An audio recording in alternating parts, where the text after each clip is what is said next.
রবিবারের ভরা বাজার, আর বাজারে যাবার পথে রাস্তায় সকলে মারিয়ে যাচ্ছেন পাকিস্তানের পতাকা আঁকা রাস্তা, আর তার উপরে লেখা রয়েছে পাকিস্তান মুর্দাবাদ। এমনই ঘটনায় আজ সকালে চাঞ্চল্য ছড়ায় অশোকনগরের অন্যতম বড় বাজার কল্যাণগড় বাজারের নাট মন্দিরের কাছেই এমন ঘটনা ঘটিয়ে গেছে কেউ। তবে রাতের অন্ধকারে কারা জাতীয় পতাকা এভাবে অবমাননা করে গেছে তা অবশ্য জানা নেই কারো। রাস্তার উপরে আঁকা হয় সহজে, সেটাকে সরিয়েও ফেলা যাচ্ছে না। লেখা রয়েছে পাকিস্তান মুর্দাবাদ। কাশ্মীরে জঙ্গিদের উপরে যে হানা হয়েছে তা নিয়ে পাকিস্তানের যোগসূত্র রয়েছে এমনটাই মনে করছে ভারত। তার জেরেই, সেই আক্রোশের জেরেই এমন ঘটনা ঘটানো হয়েছে বলে ব্যবসায়ীদের অনুমান। তবে এই ঘটনাকে সমর্থন করেনি মানুষেরা। স্থানীয় ব্যবসায়ী থেকে শুরু করে বাজার কমিটির প্রাক্তন সভাপতি, এমনকি বুদ্ধিজীবীরাও সাপোর্ট করেনি এই কাণ্ডের। কারণ হিসাবে তারা বলছে ভারতীয়রা অনেক সহনশীল, তারা সব দেশের জাতীয় পতাকাকেই সম্মান জানায়। এই ধরনের ঘটনা যারা ঘটিয়েছে তা কখনোই কাম্য নয়। তবে পাকিস্তান যেভাবে জঙ্গিদের উস্কানি দিচ্ছে তারও প্রতিবাদ করেন বেশ কিছু মানুষ।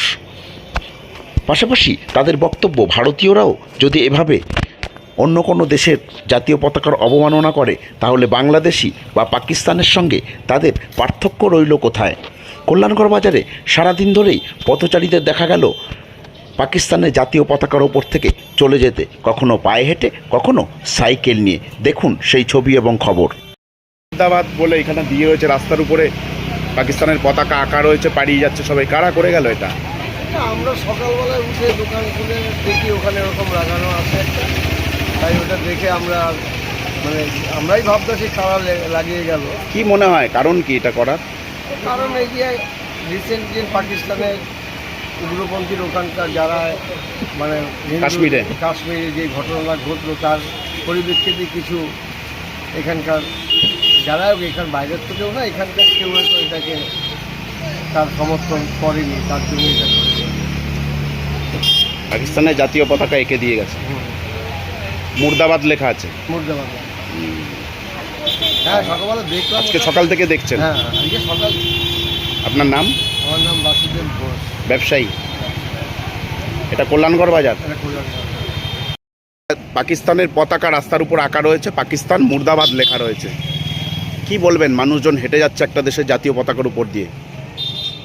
আমি তো কোনো দেশের জাতীয় পতাকা সেই দেশের সম্মান এবং ওইটাকে যারা করে, সে যারাই হোক না কেন, তারা আমি নিন্দা করছি। যিনি করছেন তার নিজের রুচির পরিচয় দিচ্ছেন। মা সবার মা, কে মুসলমানের মা, কে গুজরাটের মা, মাই হয়। মাকে অপমান করা মানে কাশ্মীরের যে সাম্প্রতিক ঘটনা, পাকিস্তানের যে জঙ্গি হানা, সেই কারণেই কি, ক্ষোভ থেকেই কি এটা করা হয়েছে? এগুলি তো সেইটাই হচ্ছে, মানুষ চারিদিকে হচ্ছে, চারিদিকে এই জিনিস করছে, চারিদিকে এই জিনিস হচ্ছে। একজন ভারতীয় নাগরিক হিসাবে না, আমি ভাবি গেলে এই পছন্দ, আমি নিন্দা করছি যাগুলো করছি। আপনার নাম আর পরিচয়? আমার নাম শ্যামল চ্যাটার্জি, আমি ব্যবসা করি কল্যাণগড় বাজারে।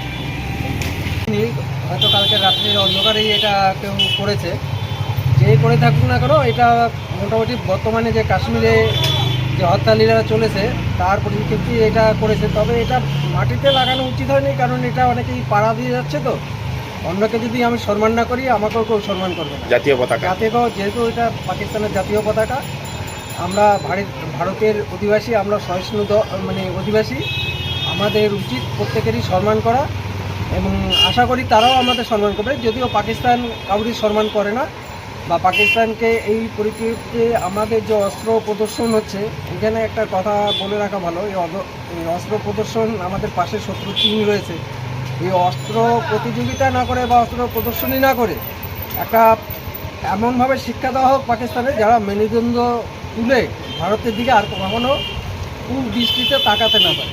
কি মনে হচ্ছে রাস্তার উপরে এই আঁকা বা মুর্দাবাদ লেখা, এর পিছনে কারা থাকতে পারে? এটা ভারতবর্ষের অনেকগুলো দল আছে, তো তবে কোনো জাতীয় দল করেছে বলে আমার মনে হয় না। তবে করেছে আমাদের বিরোধী দলের কেউ করেছে বা কিছু। এটা আপনারা সকাল থেকেই দেখছেন? আমরা সকাল থেকেই দেখছি। সবাই তো পাড়িয়ে হেঁটে বাজারের মধ্যে। এটা আমি প্রথমেই বললাম যে এটা পাড়ার উপরে টানানো ঠিক আছে, কিন্তু নিচে লাগানো ঠিক নেই। কারণ আমি আমার দেশের পতাকাকে যেমন শ্রদ্ধা করি, আমি আশা করি অন্যান্য দেশের পতাকাকেও আমাদের শ্রদ্ধা করা উচিত, তা না হলে আমরাও পাকিস্তানের মতো হয়ে যাব।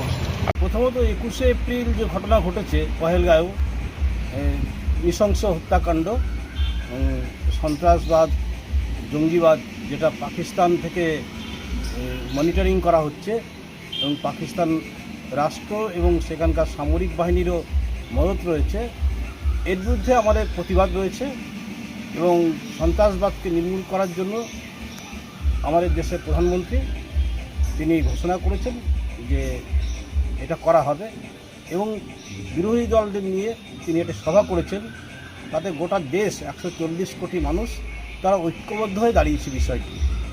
এখন পাকিস্তানের সন্ত্রাসবাদ, জঙ্গিবাদ এবং পাকিস্তান সামরিক বাহিনীর ভূমিকা বা পাকিস্তানের বর্তমান যারা কর্ণধার আছেন তাদের যে ভূমিকা, সেই ভূমিকা নিন্দনীয় এবং ভারত সরকার যে দায়িত্ব পালন করবেন তার সঙ্গে দেশবাসী হিসাবে সবাই থাকবে, আমরা থাকবো, আমিও আছি।